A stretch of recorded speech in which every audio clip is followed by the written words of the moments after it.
విద్యాశాఖ మంత్రి ఉన్నాడు. రేవంత్ రెడ్డి మాట్లాడితే బూతులు మాట్లాడుతున్నాడు. నువ్వే ఈ రాష్ట్రానికి విద్యాశాఖ మంత్రివి, నువ్వే ఈ రాష్ట్రానికి ముఖ్యమంత్రివి. గా అనాథ పిల్లలు, ఈ అర్బన్ రెసిడెన్షియల్ స్కూల్ అంటే బ్రిడ్జ్ స్కూల్లో ఉండే పిల్లలు అనాథ పిల్లలు, ముఖ్యంగా తల్లి తండ్రి లేని పిల్లలు. ఈ అనాథ పిల్లలకు కడుపు నుండి అన్నం పెట్ట చేతనైతలేదా నీకు? ఈ అనాథ పిల్లలకు కాస్మెటిక్ ఛార్జెస్ ఇవ్వడం చేతనైతలేదా? మాటలు పెద్ద పెద్దగా మాట్లాడతావు కదా. నిన్ను చెట్టుకు కట్టేసి లాగులో తొండలు జొరగొడితే అప్పుడు అర్థమవుతుంది నీకు. ఈ అనాథ పిల్లలకు కూడా అన్నం పెట్టని రేవంత్ రెడ్డిని కొరడా దెబ్బలు కొట్టినా తక్కువే, చెట్టుకు కట్టేసి లాగులో తొండలు జొరగొట్టినా తక్కువే. నీకే మాట్లాడొస్తుందా? మాకు మాట్లాడరాదా?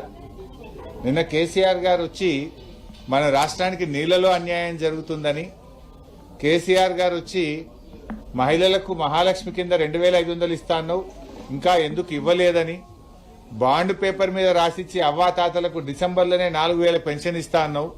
2 ఏళ్ళు అయింది. ఆనాడు బీఆర్ఎస్ గెలిచిన మొదటి కేబినెట్ లోనే పింఛన్ 2000 చేస్తా అంటే బరాబర్ ఫస్ట్ కేబినెట్ లో మొదటి నెలలోనే 2000 ఇచ్చినాం. నువ్వు 2 ఏళ్ళు అయింది, 4000 ఎప్పుడు ఇస్తావు అని కేసీఆర్ గారు అన్నారు. నువ్వు మాట్లాడిన బూతులేంది, నువ్వు మాట్లాడిన మాటలేంది? నువ్వేమో విద్యాశాఖ మంత్రి, నేను ఉద్ధరిస్తా, నాకు విద్య మీద ప్రేమ, పేదలంటే ప్రేమ అన్నావు. ఏం ప్రేమ నీది? 4 నెలలకెళ్ళి మెస్ బిల్ ఇవ్వకపోవడం, 4 నెలల నుంచి కటింగ్కో కొబ్బరి నూనెకో కాస్మెటిక్ ఛార్జెస్ ఇవ్వకపోవడం, ఇదేనా పిల్లల మీద నీకున్న ప్రేమ? అంటే నీకు తొండాల లాగులు జొరగొట్టాడు ఎవరు లేడనా నీ లాగులో?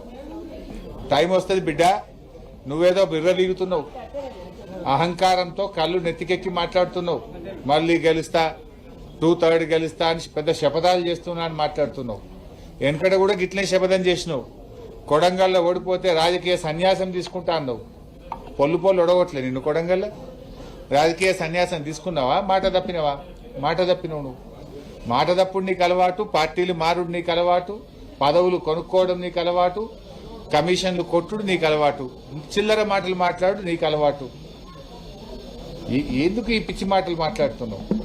ఇలా పిల్లలకు ఓ బ్లాంకెట్ లేదు, వేడి నీళ్లు లేవు, కాస్మెటిక్ ఛార్జెస్ లేవు, 4 నెలలకెళ్ళి మెస్ బిల్లు లేదు. ఆ పిల్లల్ని ఇంత గోసపెడుతున్నావు. ఇది పాఠశాల విద్యాశాఖ మంత్రిగా నీ శాఖ కిందికే వస్తుంది. నీ శాఖలోనే ఇంత అధ్వానమైన పరిస్థితి ఉందంటే నేను అడిగేటోళ్ళు లేడనుకుంటున్నావా?